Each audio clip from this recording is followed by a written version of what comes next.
সবাইকে অনেক অনেক স্বাগত আপনাদের সবার প্রিয় সীমা ঘোষ ব্লগে। তো আজকে হলো রবিবার সানডে মানে এই নয় যে বেলায় উঠেছি। আজকে মিঠির টিউশন থাকে, ওই জন্যে সকাল সকাল উঠে গেছি। উঠে ওকে এগরোল করে দিলাম, ও দুটো এগরোল খেয়ে নিল, আমি চা বিস্কুট খেয়েছি। মিঠিকে এখন টিউশন দিতে যাবো। টিউশনের টিচারের সাথে কথা হলো, উনি যেহেতু রোড ক্রস করার একটা ব্যাপার থাকে, তো আমার তো অতটা পসিবল হবে না যাওয়া, ওই জন্য উনি অর্ধেক রাস্তার থেকে মিঠিকে নিয়ে নেবে। তো যাই হোক, একটু এগিয়ে দিয়ে আসি মিঠিকে। আর ফেরার টাইমে আজকে দুর্দান্ত প্ল্যান আছে। তো ফেরার টাইমে সেই বাজারহাট করে আসবো। তো এখন চলে যাচ্ছি মিঠিকে নিয়ে টিউশনে। বাজার থেকে ফিরে চলে এলাম, বাজার মানে আমাদের লোকাল মার্কেটে, এই বাড়ির সামনে। মিঠিকে দিয়ে এলাম, সাথে নিয়ে এলাম কি কি দেখাচ্ছি।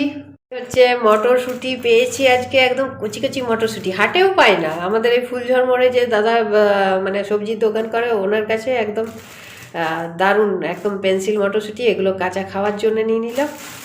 আর শশা নিয়েছি, আর এখানে 1 প্যাকেট দুধ নিয়ে চলে এসেছি। সাথে সুজি নিয়ে এলাম, কারণ পাটিসাপটা বানাতে গেলে একটু সুজি তো লাগবেই। আর দুধটা নিয়ে এলাম, দেখি যদি পুলি পিঠে করা যায় তাহলে ভালো, আদারওয়াইজ ক্যান্সেল। গুড়ের কাণ্ড ঘটার পর আমি আর বেশি গুড় নিইনি, জাস্ট এই একটা পাটালি নিয়ে এসেছি। জানি না কেমন হবে, খেয়ে তো দেখলাম সেই বালি কিরকির করছে, কিছু করার নেই। আর নিয়েছি, আর এখানে নিয়েছি মিষ্টি, 2 রকমের কলাকাঁদ নিয়েছি, একটা গুড়ের আর একটা সাদা। এগুলো দিয়ে আজকে বানাবো পাটিসাপটা, সন্ধ্যাবেলায় বানিয়ে রাখবো। কারণ আমার মেয়ে বলেছে কালকে মকর সংক্রান্তি, কালকে পৌষ সংক্রান্তিতে ও স্কুলে পিঠে খেয়ে যাবে, পিঠে নিয়ে যাবে। তো বলেছে শুধু মা পাটিসাপটা করবে। আমি বললাম ঠিক আছে, কলাকান দিয়ে পাটিসাপটাগুলো করবো। আমি ওই খোয়া টোয়া ওইসব নিয়ে এসে ঝামেলা করি না। তো আজকে সন্ধ্যাবেলায় বানিয়ে রাখবো। ও সন্ধ্যাবেলায় যতটুকু খাবার খাবে, কাল সকালে ওর স্কুলের টিফিনের জন্যও ও বলেছে দিতে। আমি বললাম ঠিক আছে চলো। তো সেটার ব্যবস্থা হলো। আর আর হচ্ছে এই হচ্ছে চিকেন নিয়ে আসছি, কারণ আজকে করব ফ্রাইড রাইস আর চিকেন মিঠির জন্য স্পেশালি। আমি তো চিকেন খাই না, আমার জন্য ডিম করে নেবো। আপাতত ব্রেকফাস্টটা করি, এনার্জি গেইন করি, তারপর এগুলো শুরু করি রান্নাবান্না। তো বানাবো তেল ছাড়া চিকেন, আজকে চিকেন কষা করব ফ্রাইড রাইসের সাথে। লেগ পিসগুলোই নিয়েছি। বাম্পার ঠান্ডা পড়েছে, ওরে বাবা, একদম উত্তরীয় হাওয়াতে একদম ঠান্ডা, মানে জাঁকিয়ে ঠান্ডাটা পড়েছে। এই ঠান্ডাটার অপেক্ষায় ছিলাম। ভাত সেদ্ধ হতে বসিয়ে দিয়েছি, সাথে জোগাড় করে রাখলাম এই যে কাজু কিশমিশ গরম মশলা সব রেডি করে রাখলাম। আর এখানে চিকেনটাও ম্যারিনেট করা শুরু করেছি। চিকেনটা করব তেল ছাড়া। তো তেল ছাড়া কিভাবে চিকেন করছি, সেটা তেল ছাড়া চিকেন একটা রেসিপি ভিডিও শেয়ার করে দেবো। তো এবার চিকেনের মশলাটা করে নিই, তার মধ্যে ভাতটা সেদ্ধ হচ্ছে হোক। এই যে অল্প গাজর দিই, বেশি সবজি দেওয়া যায় না, মিঠি ফ্রাইড রাইস নাহলে খেতেই চায় না। কাজু আর গাজর বিনস এগুলো তো দেওয়াই যায় না, তাও অল্প দিচ্ছি গাজরটা। এবার দিয়ে করে নিই। আর ফ্রাইড রাইসের চাল মোটামুটি রেডি হয়ে গেছে। এই কিশমিশগুলো যখন ফুলে ওঠে না, দারুণ মজার লাগে, খইয়ের মতো। তো ফ্রাইড রাইস আমার ডান। এবার চিকেনটা কষিয়ে নেবো, ব্যাস কমপ্লিট। এই হচ্ছে আমার ডিমের কারির মশলা রেডি। এবার এর মধ্যে এই যে ডিম আলু সেদ্ধ আছে সব দিয়ে দিলাম, ব্যাস আমার ডিমের কারি রেডি উইথ এই যে ফ্রাইড রাইস। এবার চিকেনটা করে নেবো, ব্যাস হয়ে যাবে। এবার এখন বাজে প্রায় 1:30, ফ্রাইড রাইস আমার হয়ে গেছে, চিকেনটা জাস্ট বসালাম। কারণ একা হাতে বাইরে গিয়ে সব নিয়ে আসা, আর চিকেনের দোকানে তো আজকে মারাত্মক ভিড়। আজকে সানডে বলে বোধহয় ভিড়। আমি চিকেনের দোকান যদিও যাই খুবই কম।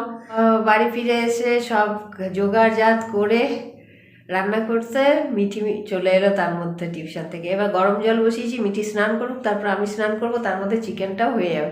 আর ম্যারিনেট করা চিকেন বেশিক্ষণ লাগে না করতে, ওই 20 মিনিট থেকে 25 মিনিটের ভিতরে চিকেন কষা হয়ে যাবে। এরপর বিকেলবেলা আবার পিঠের জোগাড় করতে হবে। তো চিকেন আমার রেডি হয়ে গেছে, একদম সুন্দর কালার এসেছে। এখন বাজে প্রায় বেলা 2টো।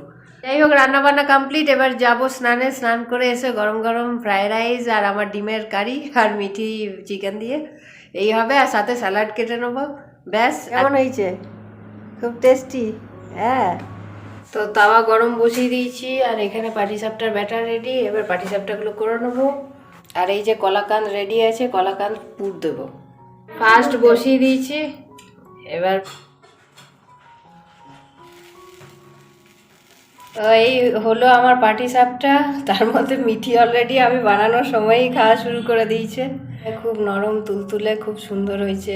এখানে দুধ পুলি বানাবো বলে দুধ দুপুরবেলাতেই ফুটিয়ে রেখেছিলাম, অনেকটাই ঘন করে দিয়েছি দুধটা। তো এই হচ্ছে আমাদের পুলি পিঠে করব, তার ডো আমরা মেখে রেডি রেখেছি। আর এখানে পাটালি গুড় ভেঙে রেখেছি, এই দুধের মধ্যে দেবো একটু। এটা হালকা হালকা গরম বলতে থাকুক, তার মধ্যে পিঠেগুলো বানাই। সুন্দর কালার চলে এসছে। মেয়ে আমার রেডি, এবার বসে বসে পিঠে করবে। আর এই মিষ্টি এই দিয়েই পুর ভরা হবে। এদিকে নলেন গুড়ের সন্দেশ আছে, কলাকাঁদ আর নলেন গুড়ের সন্দেশ, এইগুলো দিয়ে পুর ভরা হবে।